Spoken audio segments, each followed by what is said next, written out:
नमस्कार, मैं बबलू चक्रवर्ती। मनसुख टाइम में आपका स्वागत है। आज हम ले के चलते हैं एक ऐसे व्यक्ति के साथ जिन्होंने एटा के छोटे से गांव से निकलकर अमेरिका तक नाम कमाया है। सीधे से मिलते हैं हम, सीधे सीधे उनसे ही परिचय कराते हैं हम आपका मनसुख टाइम में स्वागत है जी। शुभ नाम क्या है आपका? विजयदशमी की आपको शुभकामनाएं। मेरा नाम है अभय सिंह राठौर जी। राठौर जी, आपने यूएसए में जी और कई जगह अभियान चलाया है ताइक्वांडो के माध्यम से। जी। क्या शुरुआत की आपने और किस माध्यम से शुरुआत की, कैसे संदेश यूएसए में क्या है कि लैंड ऑफ अपॉर्चुनिटी, तो वो धीरे धीरे सैचुरेटेड होती जा रही है, कम होती जा रही है। पर गॉड ब्लेस कंट्री है यूएसए। अभी भी हमारे वहाँ कहा जाता है हाथी कितना भी पतला हो जाए भैंसे से तो कम नहीं हो सकता। तो अच्छे लोग हैं and I am also proud of being a American citizen. तो मेरा मतलब ये नहीं है कि मैं वहाँ खाली पैसे कमाने के लिए गया, जैसा ज़्यादातर लोग यही करते हैं। मैं ज़्यादातर शांति के लिए। तो यहाँ पे जब मैं था तो जो जो कंडीशन एग्जिस्ट करती थी उसमें दम घुटता था कि हम कुछ कर ही नहीं सकते हैं। और एज ए स्पोर्ट्समैन तो बहुत ही बुरी हालत। तो अभी मैं वापस आया हूँ, और अभी तो नहीं, मैं तो 2009 से 2007 से मैंने ये अभियान चलाया हुआ था कि जो तकलीफ़ मुझे हुई है इस देश में हमारे बच्चों को ना हो, आने वाली पीढ़ी को ना हो। तो हमने देखा कि गवर्नमेंट बदली, उनको टीवी पे मैंने देखा, तो मैं उसको महसूस करने के लिए दोबारा से मैंने शुरू किया था। 2009 में मैं कोरियन टीम को लेकर के आया, अमेरिकन्स को भी लेके आया कि देखें कि यहाँ पे सिचुएशन क्या है। तो धीरे धीरे 9 दिन चले 2.5 कोस वाली स्पीड से मैं काम कर रहा हूँ, जितनी मेरी शक्ति है पूरी शक्ति से, तन मन धन से। और अगर मुझे सहयोग मिलता है तो हम उसी काम को तेज़ी से कर सकते हैं, पर मैं तो कर ही रहा हूँ। और यूएस में जो मैंने किया वो अनबिलीवेबल है यहाँ के लोगों के लिए, इवन यूएस में जो हैं उनके लिए भी, क्योंकि हमारा जो स्कूल होता था ताइक्वांडो का, अभी तो एक ही है। कोविड के बाद हमने 2 स्कूल, कोविड से जस्ट पहले हमने 2 स्कूलों को बेच दिया था। अभी अब तक आपने कितने शिक्षार्थियों को शिक्षा दी है ताइक्वांडो की? गिनती में तो मैं कह नहीं सकता, पर कई हज़ार होंगे, 50-60 हज़ार से ऊपर तो होंगे ही। क्योंकि अगर एक स्कूल में देखें तो एवरेज, जब मैं यहाँ पे था तो 600 से लेके 1000 लोग तो प्रैक्टिस करते थे उस समय, आज से 30 साल पहले। और फिर उसके बाद जब मैं यूएस में गया तो हमारे पास 600 से ज़्यादा स्टूडेंट्स होते हैं। तो वो क्योंकि स्कूल तो चलता रहता है, लोग आते रहते जाते रहते, आते रहते जाते रहते, तो उसको अगर टोटल किया जाए किसी तरीके से, तो मैंने कभी ऐसे किया नहीं काउंटिंग वगैरह, पर कई हज़ार।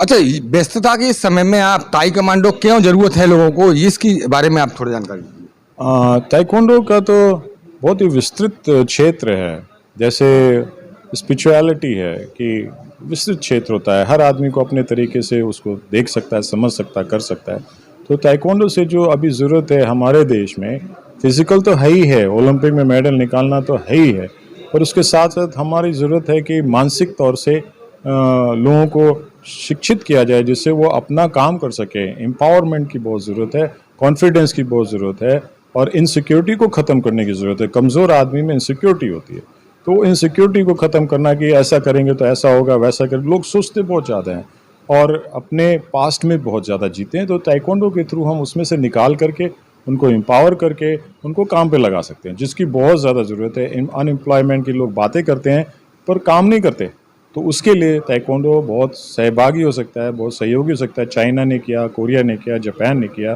तो हमारे देश में इसकी तो ऑलरेडी जड़ें हैं। हमको खाली उनको सींचना है और उसमें खाद डालनी है, पेड़ अपने आप वट वृक्षी तरीके से बन जाएगा। अच्छा, आज जो आपराधिक गतिविधियां बढ़ रही हैं, आपराधिक रिकॉर्ड बढ़ता जा रहा है तेजी के साथ, ज़्यादातर महिलाओं और बच्चियों के साथ घटनाएं होती हैं। क्या ताइक्वांडो इस अपराधों को रोकने में कुछ मील का पत्थर साबित होते? जी हाँ, क्योंकि इसकी शुरुआत होती घर से। ताइक्वांडो सिखाता है कि आप कैसे रिस्पेक्टफुली लोगों से बिहेव करें, अपने घर में लोगों का सम्मान करें, और फिर शारीरिक रूप तो शक्तिशाली जो होते हैं वो मानसिक तौर भी शक्तिशाली होते हैं, कॉन्फिडेंस बिल्ड हो जाता है। हमारे जो आप कह रहे हैं ये मैं बहुत कई बार पहले भी कह चुका हूँ। मैं यहाँ पे जब था तो स्कूल होता था मार्टडे, वहाँ पे सिखाता था, तो वहाँ की जो लड़कियाँ हैं वो आज भी मेरे कांटेक्ट में हैं, और वो अब बहुत उम्र हो गई उनकी, माएँ हो गई हैं, शादियाँ हो गई हैं, बच्चे हैं उनके, और वो सक्सेसफुल लाइफ को जी रहे हैं। पर उन्होंने ताइक्वांडो इसलिए नहीं सीखा, उन्होंने फाइट करनी है। पर उसी में से एक है मैं आपको बताता हूँ, जो निर्भया कांड हुआ था उसकी डायरेक्ट इन्वेस्टिगेटर ऑफिसर थी जो छाया शर्मा, वो मेरी प्रिय स्टूडेंट थी, मेरे बेटी जैसा स्नेह था उसके साथ में, और आज मैं उसको मिस भी करता हूँ। पर उसने वो काम किया जिसके लिए उसने ताइक्वांडो सीखा। तो मैं बहुत प्राउड फील करता हूँ कि मेरे एक स्टूडेंट जो है उसने इतना बड़ा काम किया, उसके ऊपर नेटफ्लिक्स में मूवी भी बनी, और मतलब एवरीथिंग इज गौरव की बात है। तो ये ताइक्वांडो करता है, ताइक्वांडो खाली एक मेडल के लिए नहीं है। अच्छा, सरकार योगा को क्यों बढ़ावा दे रही है, ताइक्वांडो को क्यों बढ़ावा नहीं दे रही, जबकि आपराधिक महिलाओं पर जो अपराध हो रहे हैं उसमें ताइक्वांडो बहुत बड़ा एक सहयोग रूप होगा महिलाओं के लिए, बच्चियों के लिए।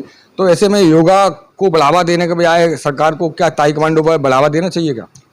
ये मैं आपको दो बातें इसमें बोलूँगा। एक तो ये कि जब मेढ़ी खेत को खाने लगे तो खेत को कोई नहीं बचा सकता।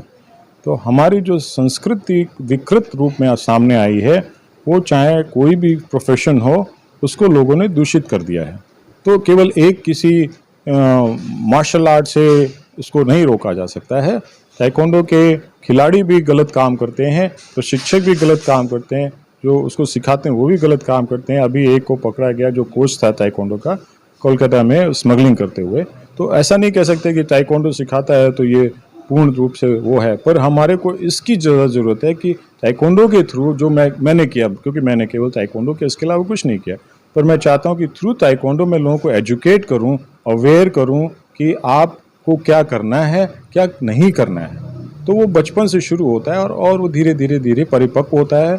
और ये मार्शल आर्ट में बहुत अच्छी बात होती है, योग भी मार्शल आर्ट है और मार्शल आर्ट भी योग है, क्योंकि पूर्णता जो है वो रिवर्स हो जाती है। जैसे योग जो है वो पहले आध्यात्म जाता है, फिर फिजिकल की ओर चलता है, और मार्शल आर्ट का क्या है, फिजिकल पहले है, फिर वो अध्यात्म की ओर चली जाती है। तो दोनों एक दूसरे के पूरक हैं, और अगर सही शिक्षा दी जाए तो ये बहुत अच्छा होगा इस देश के लिए। अच्छा, आम पब्लिक के लिए आप क्या संदेश देना चाहते हैं? आम पब्लिक के लिए यही संदेश है मेरा कि बच्चों का ध्यान करें और उनके लिए समय निकालें। उनके खाली सर्टिफिकेट और पढ़ाई और मेडल से कुछ नहीं होता है, उनको अपने साथ में रखें, क्योंकि माँ बाप से बड़ा जो है बच्चों का कोई भी हितकारी नहीं हो सकता। तो जितना ज़्यादा समय अपने बच्चों को देंगे और प्लस उनको उन चीज़ों की शिक्षा में लगाएं जिससे उनका भविष्य में विकास हो। जैसे ताइक्वांडो खाली एक फिजिकल एक्सरसाइज नहीं है, वो उनको मेंटल और स्पिरिचुअल लेवल तक भी ले जाती है, और उनको जो भी काम करेंगे अपने जीवन में लाइफ स्किल डेवलप करेगी, जैसे फोकस है, डिसिप्लिन है, टाइम मैनेजमेंट है, और बहुत सारी चीज़ें जो उसके साथ में डिलीवर होती हैं। पर इसके लिए योग्य प्रशिक्षक की बहुत ज़रूरत है, जो यहाँ पे अवेलेबल नहीं इंडिया में कोई भी इंस्ट्रक्टर ट्रेनिंग प्लेस नहीं है। तो उसके लिए मैं आया हूँ और उसको डेवलप कर रहा हूँ कि ऐसे योग्य प्रशिक्षक निकलें जो इन चीज़ों को डिलीवरी कर सकें। तो ये थे ताइक्वांडो के ग्रैंड मास्टर अभयराज सिंह जी। मैं बबलू चक्रवर्ती, एटा से।